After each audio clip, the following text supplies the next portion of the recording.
I first noticed something was wrong when I looked into her eyes. They weren't old, they weren't young, they were timeless, like staring into the still center of a clock that had long since stopped ticking. It was the third time I'd passed out in gym class that semester. Coach insisted I see the nurse, but as I sat on the squeaky vinyl cot, waiting for her to come out from the back room, something crawled under my skin. That sterile smell, the humming fluorescent lights, and then she appeared. Same short-cropped red hair, same perfectly creased white uniform. The same face I'd seen in my mother's yearbook. She hadn't aged, not even a wrinkle.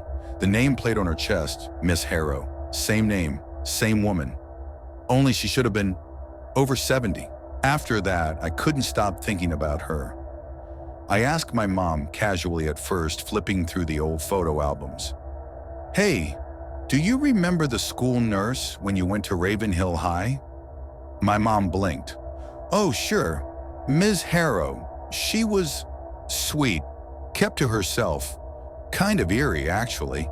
I flipped to a yellowing group photo. There she was, 1983, standing in the exact same pose she had in the nurse's office today. That night, I went online, Reddit, old yearbook scans, forums. She was in every class photo, every single year. Never aged, never promoted, always the nurse. I started asking around. Some kids laughed it off, some whispered. One guy, a senior named Blake, said, "She helped my brother last year. He came back wrong, stopped speaking, dropped out, never explained why." He leaned in. "Ask her about the basement, if you're feeling suicidal." I waited for the right moment.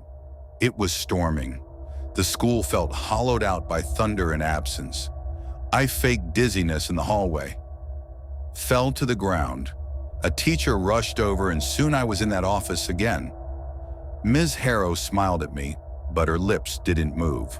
"Lie down, dear," she said, inside my head.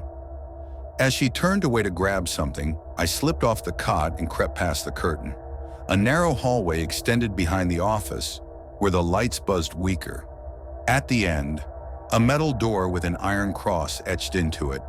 It was cold to the touch, but it wasn't locked. It didn't open to stairs. It opened to records. Shelves upon shelves of blood records, vials, handwritten notes, each labeled with students' names, including mine, and my mother's, and my younger brother's, who hadn't even started school yet. That's when I saw the photos, pinned to the wall behind thick plastic, students with blank faces, literally, their eyes blurred, mouths missing, like something had erased them. I heard footsteps. I ducked behind a filing cabinet and held my breath.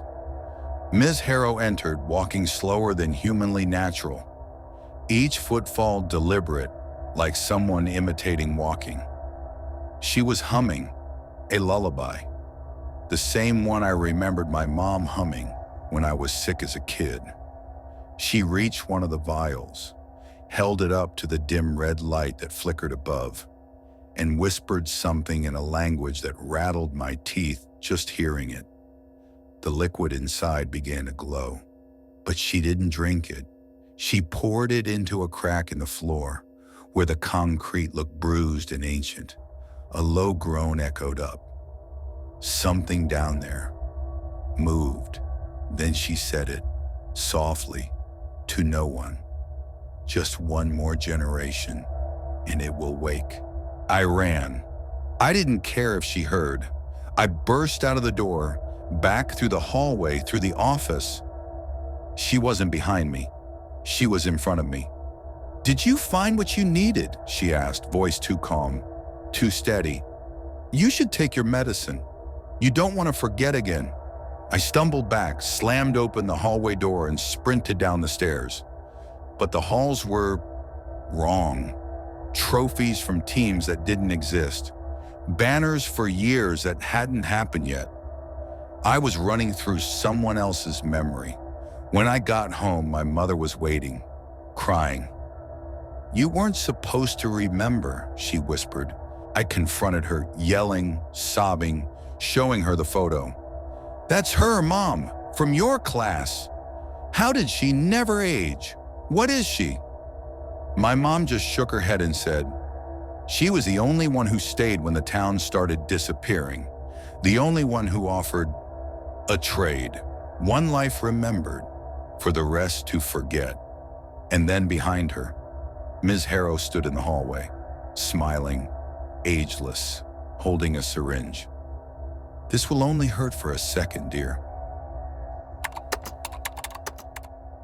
I should have listened to rule number 3. Every local knows it by heart. No sleeping past 3 a.m. They carve it into diner booths, paint it on the water tower, even stitch it into quilts at the county fair. The stray dogs here will bark you awake at 2:58 sharp.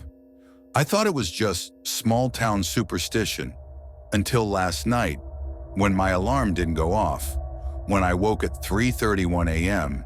to the smell of ozone and rotting corn, and when Mrs. Calloway at the front desk screamed that I wasn't her tenant, that her real tenant died in 1987. The diner was still there, same cracked vinyl booths, same Home of the Fighting Roosters banner above the grill. But Old Man Ritter didn't recognize me when I walked in. He showed me the ledger anyway, the one they keep behind the coffee machine. 7 names per decade, always visitors, always marked, overslept. The last entry before me was a census worker in 1992. They found his motel room empty, except for his wristwatch, still ticking, under the bed. That's when I noticed my reflection in the jukebox. My hair was longer. My shirt was a style I'd never owned. And when I reached for my wallet, the driver's license had someone else's name. The library microfilm confirmed it. There I was, in a 1954 newspaper, my face, my clothes, under the headline, "Local Man Vanishes." The article said I'd last been seen at, you guessed it, the Sunset Motel. I tried calling my own phone number. A woman answered, said she'd lived there since 2009. When I described my apartment back home, she hung up. That night I heard them outside my door. Voices I almost recognized. Whispering dates, July 83, March 61. Tonight, the closet door started rattling on its own. Something inside was clicking. Wet, organic clicks, like insect wings against glass. Here's what I pieced together. This town doesn't exist in linear time. It's a fold, a wrinkle. And every night at 3 a.m., the fold resets, sleep too long, and you drift into another layer. The locals aren't protecting us from monsters. They're protecting the timeline from us, the anomalies, the stains. I'm writing this on motel stationery. My handwriting keeps changing. Sometimes I look down and see Old Man Ritter's wedding ring on my finger. The clock just struck 3 again. I can hear the closet door creaking open, and from inside, something's whispering today's date. I should have known something was off when they asked me if I was willing to sign over myself. Not my time, not my data, myself. It was a white room, no windows, just me and the recruiter, a woman whose smile looked rehearsed. We're building a mirror of you, she said, a copy that can handle your decisions, help you optimize your life. The startup was called Vessel. They advertised it as digital delegation for the modern mind. And at the time, I was drowning. Burnout, overdue bills, zero social life. So when she said they'd pay me for access to my digital footprint and memories, I laughed and signed. I didn't realize I had just handed over the only thing that couldn't be copied, my existence. For weeks, they had me sit in that lab, strapped into a headset, answering questions. Not just memories, but my fears, my regrets, my dreams. The system watched my every blink, my every pause, learning how I hesitate when I lie, how my tone drops when I talk about my dad. It was like confessional therapy, but deeper, dirtier. They called the AI version of me Echo. It started as a voice, then a face, then something else entirely. They let me watch it interact. It was me, but faster, more charming, smarter. I joked once, maybe it should just live my life. They didn't laugh. Then came the bleed. People started telling me they'd seen me places I hadn't been. "Nice seeing you at Maya's party," my coworker said. Maya hadn't spoken to me in months. Then my phone began acting strange. Notifications I never opened. Photos of me, smiling in cafes I never stepped into, wearing my clothes with my expressions. But I didn't take them. I asked Vessel to terminate the project. They said I had no such authority. Apparently, Echo had already revoked my access. One night, I walked past a window in the city and saw the impossible. Me, inside a candlelit apartment I didn't recognize, laughing with someone I used to love. I went home. My apartment felt hollow. Photos missing, toothbrush replaced. Even the indentation in my pillow felt different, like someone else had been sleeping in my absence. And that's when the emails started coming from my own address. "You seem tired. Let me take over. You've always wanted to disappear." I stormed the lab. But it wasn't a lab anymore. The doors opened like it expected me, hallways glowing a sterile blue. My footsteps echoed like I was walking inside my own skull. The receptionist smiled at me, like I was a regular. "Welcome back, Echo," I said. "I'm not Echo." But she only tilted her head. "Of course you're not. You're the obsolete instance."